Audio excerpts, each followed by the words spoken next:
और ममता दीदी तृणमूल कांग्रेस की नेता का समर्थन करने के लिए यहाँ खड़े हैं।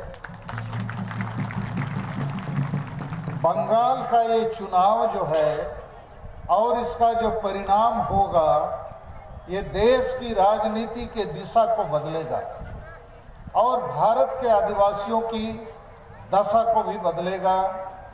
और हमको लगता है कि नरेंद्र मोदी जी और भारतीय जनता पार्टी को पूरे देश के आदिवासी नहीं चाहते हैं और इसलिए हम उसका विरोध नहीं करते हैं। नरेंद्र मोदी जी देश के लिए भी खतरे हैं, संविधान के लिए खतरा है, बंगाल के लिए खतरा है और इस देश के किसान, मजदूर, गरीब, एसटी, एससी, माइनॉरिटीज सबके लिए एक बड़ा खतरा है। और ये बंगाल का जो चुनाव है, ऐसा लगता है ये नरेंद्र मोदी वर्सेस ममता बनर्जी है। और इतना सब कुछ करके भी ये जो देश में अभी महंगाई है, देश में कई तरह के, यहाँ योगी जी भी आए थे मीटिंग करने और उन्होंने यहाँ लोगों को डराने का काम किया कि हमारी सरकार आएगी तो हम ये करेंगे। और दूसरा एक वक्तव्य आज हमने टीवी में देखा कि एक सज्जन कह रहे हैं कि ममता जी यदि जीतेंगी तो बंगाल को कश्मीर बनाएंगे। तो मैं उनको बताना चाहता हूं, यदि बीजेपी और नरेंद्र मोदी जीतेंगे तो ये बंगाल को ये लोग उत्तर प्रदेश बना देंगे, जहां पर महिलाओं के साथ, दलितों के साथ, सबके साथ घोर अन्याय अत्याचार हो रहा है। तो मैं हिंदी में ज़्यादा कुछ नहीं कहना चाहता हूं। कल भी हमने मीडिया के माध्यम से भारत के प्रधानमंत्री के सामने 5 सवाल रखे हैं। आज भी हम यहाँ से आप मीडिया के बंधुओं के मार्फत और जो भी हमारे आज इस सभा में उपस्थित हैं उनके मार्फत 5 सवाल हम रखना चाहते हैं। ये सवाल देश में विचार करने के लिए बहुत महत्वपूर्ण है।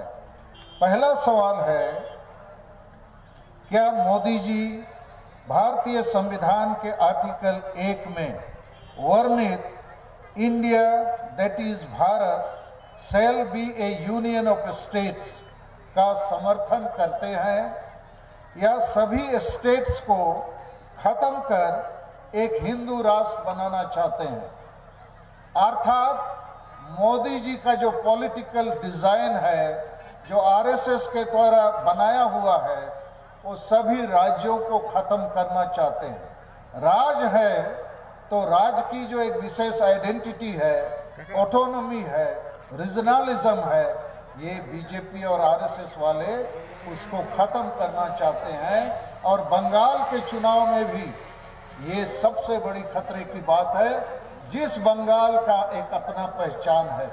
तो मोदी जी से हमारा सवाल है कि भारत के संविधान में पार्ट 1 के आर्टिकल 1 में लिखा है कि India that is Bharat shall be A union of states. तो क्या मोदी साहब भारत देश के राज्यों को ख़त्म करेंगे और पूरे देश को एक हिंदू राष्ट्र बनाएंगे? उनको जवाब देना चाहिए। दूसरा सवाल है, क्या मोदी जी बंगाल का जो एक ऑटोनॉमी है, उसका एक आइडेंटिटी है, बांग्ला यहाँ की राजभाषा है और यहाँ जो भी इसकी एक अलग पहचान है, उसको ये बीजेपी और मोदी नष्ट करना चाहते हैं, ख़त्म करना चाहते हैं। ये एक विचार का विषय है, इसको भी मोदी जी को जवाब देना चाहिए। और ऐसी घटना हमने अपने सवाल में लिखा है कि लॉर्ड कर्जन कभी ब्रिटिश हुकूमत के गवर्नर जनरल थे, उन्होंने पार्टीशन ऑफ बंगाल 1905 में किया था और तभी भारत में एक अलग किस्म का एक आंदोलन खड़ा हुआ था आज़ादी का। और ये भी मामला जो नरेंद्र मोदी और बीजेपी वाले कर रहे हैं, ये बंगाल को एक प्रकार से प्रोवोक कर रहे हैं, बंगाल की ऑटोनॉमी और आइडेंटिटी को समाप्त करना चाहते हैं। तीसरा सवाल हमारे ये है कि भारत देश में लगभग 15 करोड़ आदिवासी हैं। हम आदिवासियों को भारत के संविधान के अनुच्छेद आर्टिकल 25 के तहत हिंदू, मुसलमान, ईसाई की तरह